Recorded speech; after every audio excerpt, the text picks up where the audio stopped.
Today on the Bar Business Podcast, learn the simple positioning matrix that shows exactly where you're underpricing premium and overpricing commodity offering. And learn a 4-step, 20-minute competitive audit that bar owners can run this week to uncover additional markets.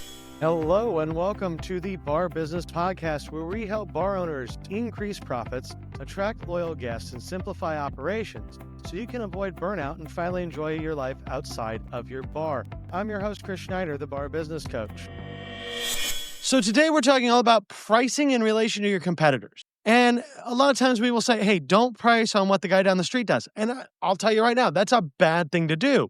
But we do want to understand what is the competitive pricing in our market, right? Are we overpricing our commodity beverages? Are we underpricing our premium beverages? Are we in line? Because, yeah, you should not base what you're doing on the guy down the street. Absolutely. But if everybody else in town is selling a bottle of domestic beer for $4 and you're selling it for $3.50, maybe that's part of your model. Maybe you are trying to be the cheapest guy on the block. But maybe that $3.50 could be $3.75 and unlock some hidden margin while still maintaining that position. So again, this isn't saying that we want to match our competitors' pricing. But what we are going to talk about is how can we understand our competitors' pricing? So the thing to remember here, because this is a difficult process, right? We don't, again, want to be our competitors. And so you are not necessarily geographically located closest to your most competitive competitor. Right? Geographic proximity does not mean that you have the same market. It does not mean that you have the same type of offerings. So if we look at the wrong type of competitor, we're going to get the wrong understanding of pricing, right? If you are a high-end cocktail lounge next to a neighborhood dive bar, the pricing of the neighborhood dive bar is always going to be cheaper than yours. That comes with the fundamental concept under which you're working. But the guy down the street or down the block or across town that is also running a higher-end cocktail-based bar, well, that is your competition. That is who you need to look at when we're talking about comparing pricing between yourself and other folks in your area. And what you really want to look at when you're considering who your competitive set is to do these analyses is who's providing a similar experience, who has the same guests, who's serving the same market.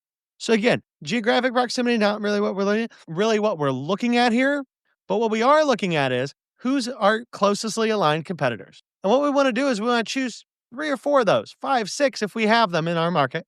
And then we want to go mystery shop them.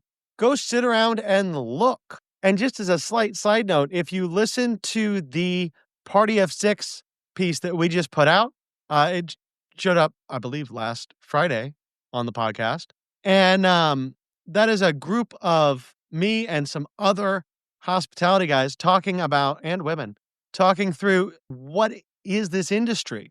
And we hit on this a little bit, but mystery shopping your competition is huge. So look at what their drinks cost. Order a couple drinks, order a well drink, a cold drink, maybe even a premium, and understand where their pricing is. Then look at their ambiance, the experience, the service. And basically we're going to say, how does this all match up to us? And you want to use that then to build a positioning matrix. So what is your price? What is your average competitor's price? Because we've gone and mystery shopped 3, 4, 5, 6 competitors. And what's the variance? And what we're looking for is there a clear price to experience gaps, right? Do you see that you're providing a higher level of experience and everybody else has a lot higher prices, but their experience is less? Or maybe for the prices you're charging, you're not giving people a good enough experience. But it all comes down to mystery shopping our competitors and then just laying out in a table. Here's what they charge. Here's what I charge. Here's the difference. And essentially, most of the position changes we're going to make here are going to come into 2 separate categories. And these are the 2 that I see a lot. Oftentimes, we underprice commodity drinks and we overprice premium drinks. And that sounds weird, but those tend to be where I see things happen. And that tends to be a lot of what you need to look at. Am I underpriced? Am I overpriced? Now, it could be the opposite way around. You could be way overpricing your commodity drinks and way underpricing your premium drinks. But generally speaking, I find people look at commodity drinks and they still think it's $19.90 and they're surprised that a beer doesn't cost $2.50. And people look at premium drinks and they go, oh, you have Pappy Van Winkle. That must be, $250 or whatever it is. And they tend to put too much of a premium on the premium drinks. So look at your competitors, understand what other people are doing in your area, understand that local market, and then just compare. Now, does that mean necessarily once you've done this comparison that you want to adjust your prices? Well, maybe. Maybe it does, maybe it doesn't. One of the advantages to being lower priced is you have a competitive advantage. One of the advantages to being overpriced is when people pay more, they assume that you have a more premium offering. I'm not saying that you should necessarily adjust your prices at all.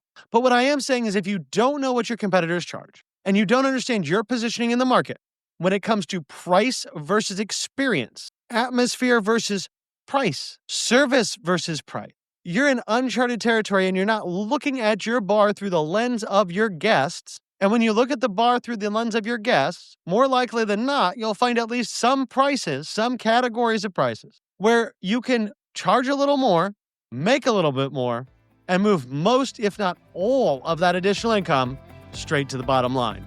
That about wraps it up for today. If you enjoyed today's insights, make sure you like, subscribe, and leave a review. If you are ready to take your bar to the next level, schedule a strategy session with me by clicking the link in the show notes below. Until next time, have a great day, and we will talk again later.